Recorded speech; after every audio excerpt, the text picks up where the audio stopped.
I'm Brendan, And I'm Lacey. and we're going to be talking about our personal narratives with storytelling through our journey through ECS 210. Woo! Woo! Okay, so the first kind of question that we need to go through is our understanding of curriculum and what is curriculum. So, Lacey, do you want to start with that? That's a tough question because curriculum is a lot of things. So as we learn this semester, curriculum is more than just the mandated curriculum. There is the null curriculum and the hidden curriculum, which all together form the school experienced curriculum.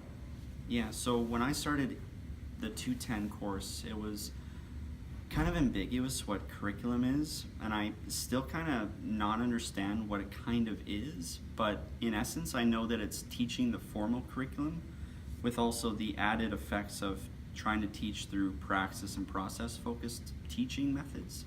So you can actually go through the formal and some of the informal and maybe address some of the null and informal curriculum into more of a formal setting.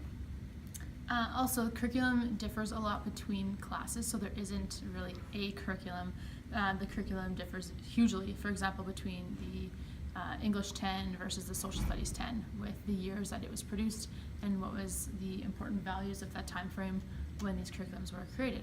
Yeah, I understand that when I was in high school, the science curriculum, which I'm a science major, is significantly different than how it is now.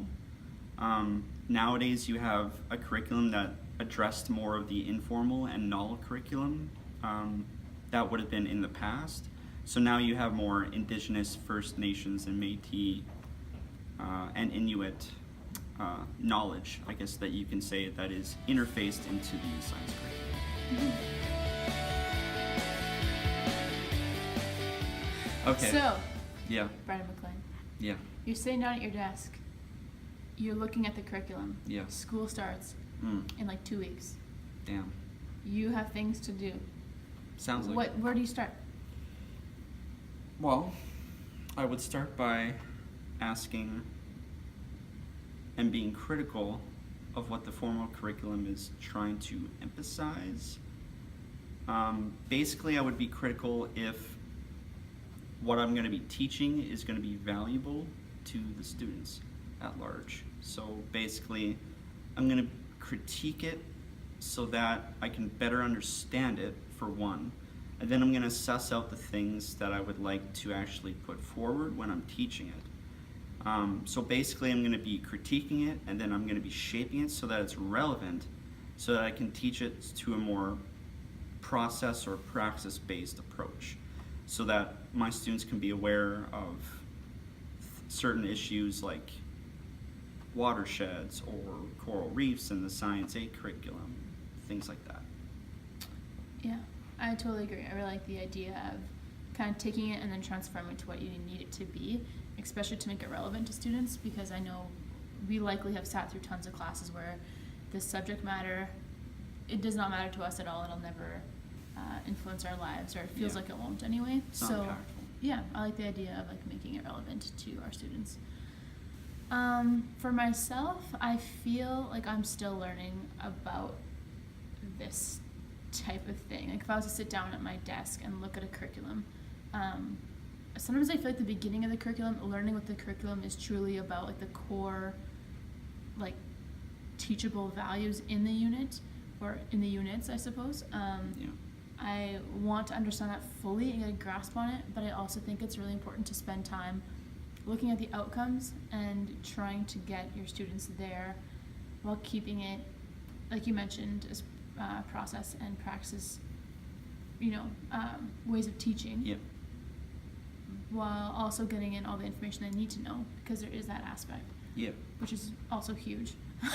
Yeah, it's basically like you enhance it by shaping it and critiquing it firstly, so yeah. Right, so you do have like the rigid colonial structure of curriculum. Like, this is what needs to happen. Yeah.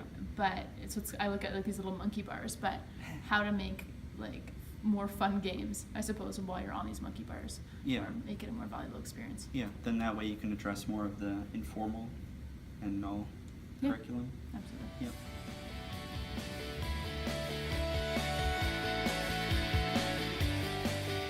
Brennan, how has ECS 210 shaped you? Well, it left me with some personal beliefs that were challenged, especially when we were initially going over Kumashiro's Common Sense piece.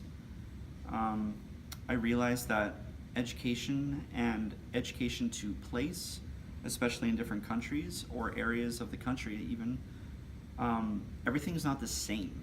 So everything that we learn or have taught in our area on the planet is not the same as how other people or different cultures learn it.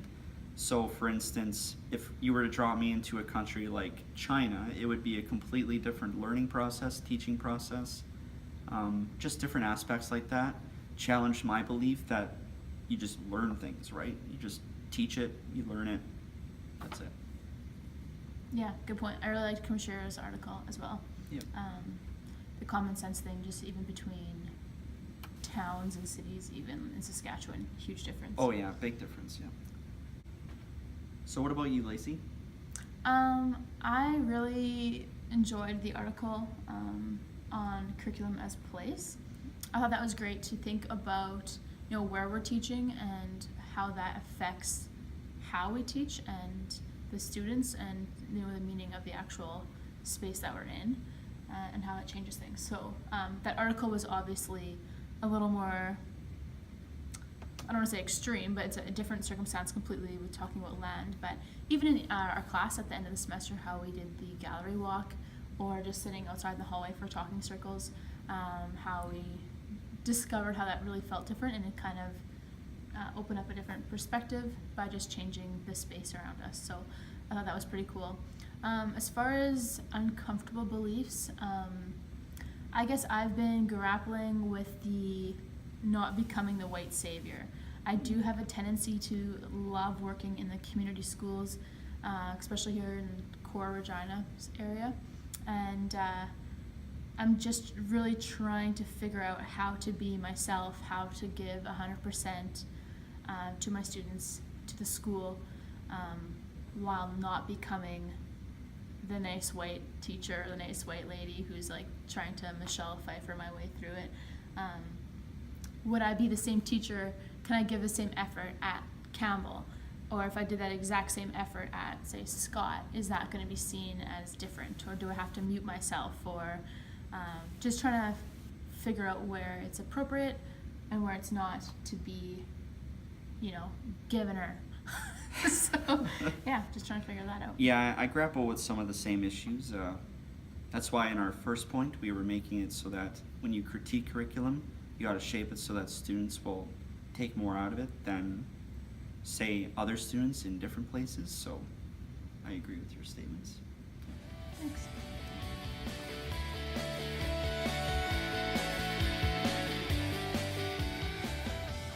Okay, so that's the end of it. We'd like to thank you, Michael, for having a really good seminar, especially a seminar. Class was pretty good. I more so enjoyed the seminar though because you're just a very colorful guy, so thanks. Yeah, you definitely have a way of making things relevant to us as well. You haven't forgotten that relevancy is also important to us old cats in the university who need to understand this stuff the most, arguably. So thank you so much for your creative ways of teaching us lessons and always leaving us feeling inspired and full of passion. Thanks.